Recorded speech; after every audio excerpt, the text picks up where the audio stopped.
Hello, ladies and gentlemen, and welcome back to another fairy tale review. Today's chapter is 418, The Tannage. So, with fairy tale currently now disbanded, the focus shifts onto Lucy. Lucy begins her day in high spirits as she gets ready, as you can already see that for the first two pages. And she mentioned it's been a year since the Battle of Tartarus has ended. Now, the year is currently X792, the royal capital, Crocus. It is the Crocus. Let's go with Crocus. Crocus, I don't think that makes sense. Crocus. It is the fourth day of the game, Magic Game. So the Grand Magic Game. So what does that mean? It's like more of an Olympics. It's like their Summer Olympics, the Grand Magic Games in Fairy Tale. So that's what it is for them. So a character shows up, of course, in today's chapter, Dullahan head, Krisak. So he goes up against the dwarf gear Barrack, and of course Krisak wins. So Yajima is asked like what? So then one of the Yajima supporter asks like, "What's the point of this?" And he says the point of this is to see who's the strongest wizard. So as everybody else is doing their own thing, Lucy decides to become a journalist as an intern because she wanted to keep tabs on everybody else.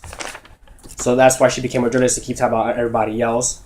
And the reason why she does it because she misses everybody, but she doesn't write to them because they all in a separate path, and she's afraid she might become a bother, but she wants them to come back.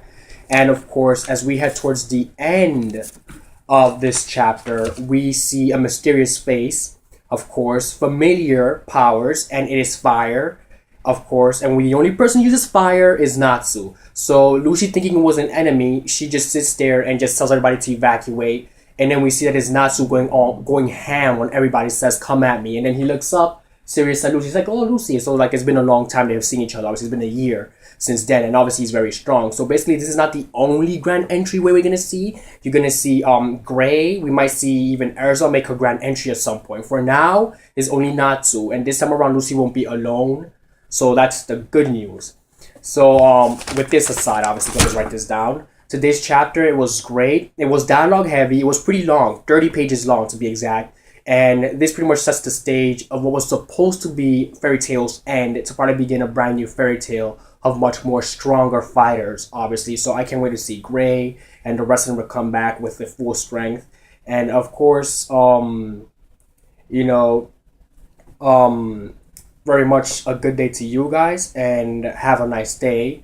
Make sure you subscribe, like, and leave a comment, and tell me what was your best part when Natsu came in, obviously, because everybody's clothes was melting. That's nothing I left out. Everybody's clothes was melting, so that was kind of weird in a sense. So now he can melt things. So have a nice day, and of course, stay protected from the cold.